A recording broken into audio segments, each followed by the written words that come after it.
कंगना, इतने सारे विवाद हैं। मुझे याद आता है वो रिवॉल्वर रानी में आपका डायलॉग है ना, मर्द को दर्द होना चाहिए, तो बहुत सारे मर्दों को दर्द दिया है आपने।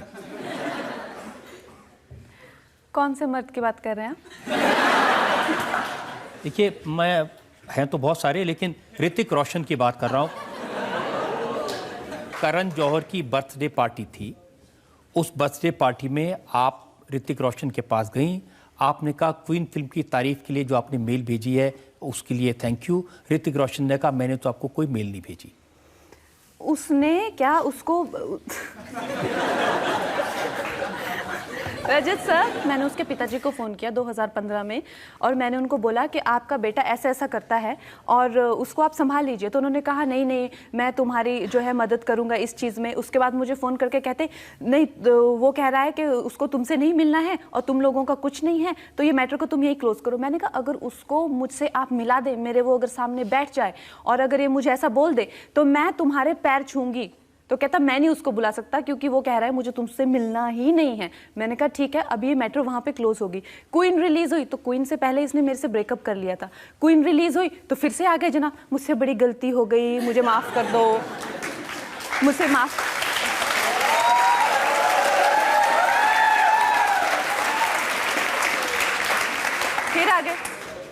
फिर आ गए मुझसे बड़ी गलती हो गई, मुझे माफ़ कर दो। मैंने कहा देखो तुम अपना दिमाग पहले बनाओ, तुमको करना है मुझसे शादी कि नहीं करना है। नहीं नहीं, तुम तो इतनी भड़क गई हो। मैंने कहा यार तुमने 15 दिन पहले कहा कि किसी को बताया तो नहीं तुमने हमारे बारे में, कौन कौन जानता है जो मैंने तुमको ये क्या है वो क्या, वो फोटो तुमने डिलीट किया। मैंने कहा तुमने इतनी बदतमीजी से मेरे साथ बात की और 15 दिन बाद तुम कह रहे हो कि तुम्हारी सब बड़ी तारीफ कर रहे हैं। मुझे बड़ा गर्व महसूस होता है जब तुम्हारी सब तारीफ करते हैं।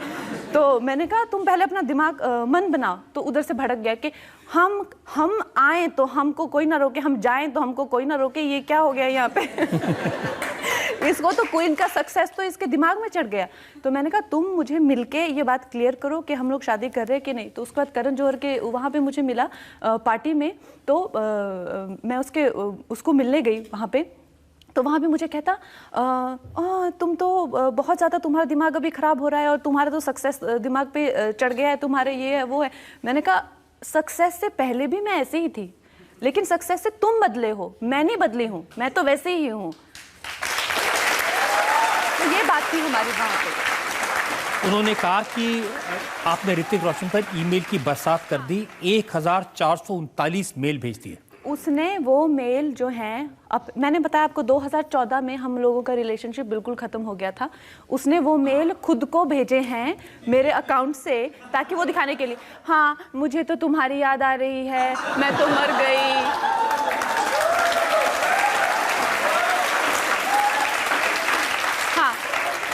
और मेरे दिमाग में प्रॉब्लम है, तुम मेरा इलाज करा दो, मुझे तो ऐसे इमेजिन होता है, मुझे तो ये था वो था। अरे यार तुम खुद को इतना ज़्यादा मतलब तुम क्या मेनका हो और मैं क्या, मतलब वो क्या थे, विश्वामित्र हो। तुम तो खुद अप्सरा बन गए और मुझे बना दिया एक मतलब इंसान जिसका खुद पे कोई वो ही नहीं है, वश ही नहीं है। ऐसा कभी क्या होता है? तो मैंने अगर मैंने आपको ये मेल अगर भेजे हैं तो आपने सबसे पहले को मेल आते रहे 1000 मेल आते रहे, तो आपको 2 साल बाद याद आया कि 1 साल पहले मुझे 1000 मेल आए थे। ऐसा कभी होता है क्या? और अगर आपको एक लड़की जिसने 7 साल आपके साथ काम किया है, क्या आप उसको फ़ोन उठा के नहीं बोल सकते कि क्या तुम मेल करती रहती हो यार, तुमको कुछ काम नहीं है कि कोई और? नहीं, आपने वो मेल इकट्ठे किए, आपने उनकी फाइल बनाई, फिर आपने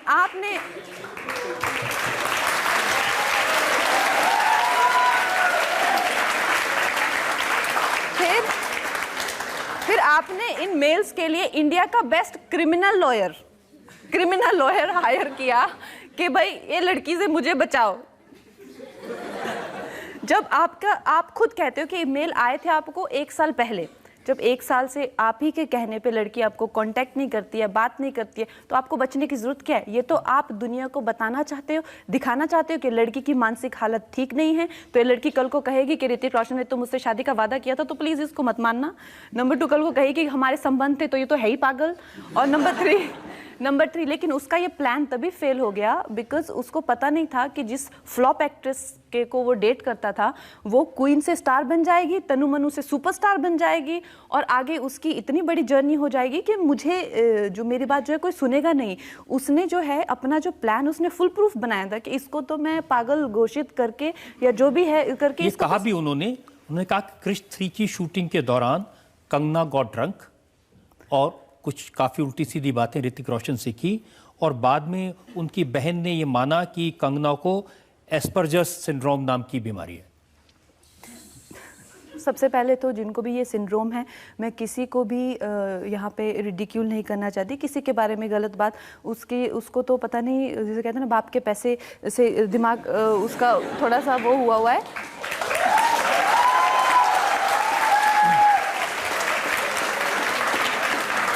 उसने जितना भी मुझे उसने मेंटल इलनेस के लिए कहता है, ये जो भी सिंड्रोम यूज़ करता है, he should know these are real disorders, he can not use them for controversy के लिए यूज़ करता है वो अलग अलग सी चीज़ें।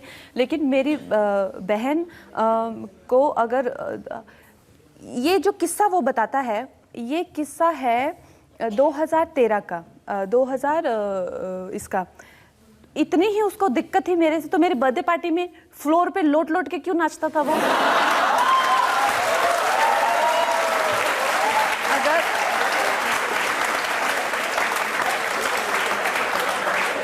अगर मैं पागल हूँ, मैं ड्रंक होती हूँ, मैं बदतमीजी करती हूँ, मेरे को मानसिक प्रॉब्लम है, सब कुछ है, तो आपने मेरे साथ एक फिल्म की काइट्स, उसके बाद आप मेरे पास एक फिल्म के लिए आए क्रिश 3, तो ये ऑन रिकॉर्ड है, आप कहीं भी जाएंगे टाइम्स ऑफ इंडिया में ऑन रिकॉर्ड है। मुझसे क्वेश्चन पूछा गया कि भाई तुमने ये फिल्म पहले रिजेक्ट क्यों की। मैंने इसीलिए की थी क्योंकि मुझे पता था कि ये यहाँ पे जो है कुछ ना कुछ क्योंकि हम लोगों का पहले भी कुछ अफेयर वगैरह था, तो मुझे पता था कि ये शादीशुदा इंसान है, मुझे इन चीज़ों से जो है दूर रहना है।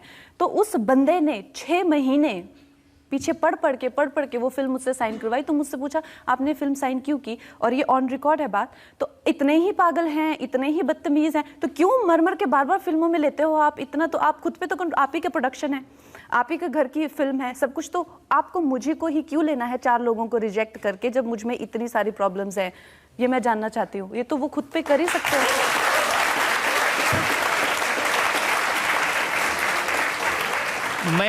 मैं आपसे ये जानना चाहता हूँ कि आपने 1439 मेल तो नहीं लिखे, लेकिन 2-4 खत तो लिखे होंगे।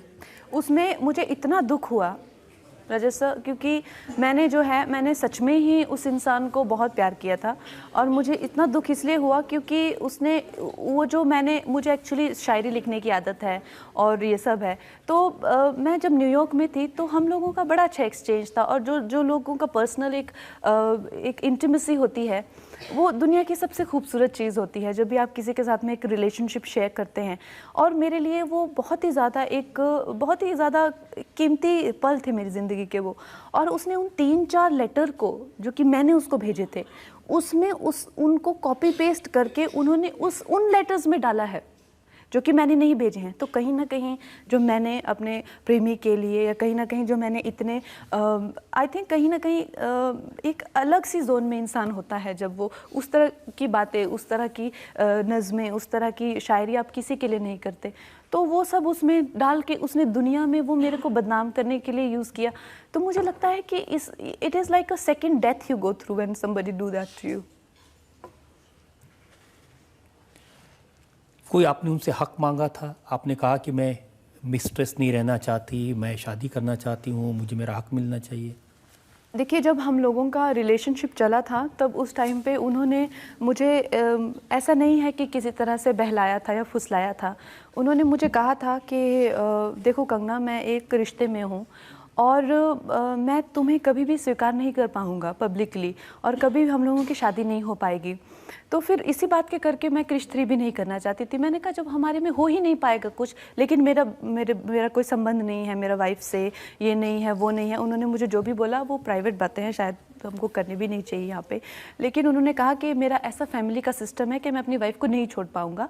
और तो फिर लेकिन नहीं छोड़ पाऊँगा तो मुझे छोड़ दो, मुझे भी नहीं छोड़ना है, मुझे भी नहीं छोड़ना है। तो ये करके हम लोग उसी कश्मकश में थे कहीं ना कहीं, और उनकी वाइफ ने उनको छोड़ दिया। उनकी वाइफ ने ही डिवोर्स मांग लिया, तब वो एकदम से कहीं ना कहीं तिलमिला गए और उन्होंने उस वक्त उनकी सर्जरी भी हुई और वहाँ से आईसीयू में भी थे। तो उस टाइम पे भी हम लोग कुछ वार्तालाप होता था, तो उन्होंने उस टाइम पे कहा कि हम लोग जो हैं मतलब मेरी वाइफ का मेरा डिवोर्स चल रहा है और अब जो है मैं तुमसे मतलब मुझे लग रहा है कि I can see us together in life, और ये वो करके उन्होंने कुछ बातें की। लेकिन मुझे उस टाइम पे थोड़ा शक हुआ कि ये अचानक से शादी, ये सब ब्याह को इनसिक्योर हो गए वो। मैंने उनको कहा भी, मैंने कहा आप थोड़ा इस चीज़ को जाने दीजिए, इस चीज़ को गुजरने दीजिए और फिर देखिए आपको क्या करना है, आपको क्या महसूस होता है, कैसे करना है। नहीं, क्यों, अब तुम श्योर नहीं हो, ये नहीं है वो नहीं। फिर हमारी बातें भी हुई उस पर, मैंने कहा मैं श्योर हूँ लेकिन आपको श्योर होना चाहिए। फिर उसके बाद में हम लोगों का जो भी प्लान बना कि उनको 2000 आई थिंक 14 में, कहीं अक्टूबर में उनको डिवोर्स मिल रहा था, नवंबर में डिवोर्स मिल रहा था। तो उन्होंने कहा उसके बाद ही जो है मैं किसी तरह से तुमको पब्लिकली जो है एक्सेप्ट कर पाऊँगा। तो मैंने कहा ठीक है, लेकिन उसके पहले ही इन्होंने, मैंने कहा क्वीन जैसे 2014 मार्च में, उससे पहले ही इन्होंने मुझे किसी हीरोइन के साथ में, ये मनाली में शूट कर रहे थे, तो वहाँ पे उनकी अफेयर की खबरें आई। तो मैंने पूछा उनको, वैलेंटाइंस था फरवरी में, मैंने कहा आपने मुझे फ़ोन नहीं किया, कुछ नहीं। तो मुझे कहते कि फ़ोन किस बात का, मैंने कहा वैलेंटाइन है। तो कहते तो तुमको क्यों करूँगा फ़ोन, मैंने कहा मुझको क्यों नहीं करोगे फ़ोन, क्योंकि मैं तो तुमसे शादी करने वाली हूँ। तो कहते शादी वादी तो तुम भूल जाओ, तुमने किस किस को बताया है कि तुम्हारा और मेरा कुछ चल रहा है। तो मैंने कहा देखो ये तो बहुत ही तुम जलील वाली बात कर रहे हो। मैंने कहा ऐसे मत पूछो तुम, मैंने अपनी माँ को बताया है, बहन को बताया है, बाकी इससे कोई मुझे पब्लिसिटी तो चाहिए नहीं, तो मैं क्यों बताऊँगी किसी को। और जबकि तुमने कहा है डिवोर्स की बात है, कॉन्फिडेंशियल बात है, तो मैं क्यों बताऊँगी। तो कहता मेरा तुम्हारा कुछ नहीं है और भूल जाओ। तो ये बात है मार्च ही की गई। 2 हफ्ते बाद क्वीन आई तो फिर जनाब वापस आ गए, कहते ये तो मैं तो बहुत प्राउड हूँ तुम पे, तुमने क्या काम किया है।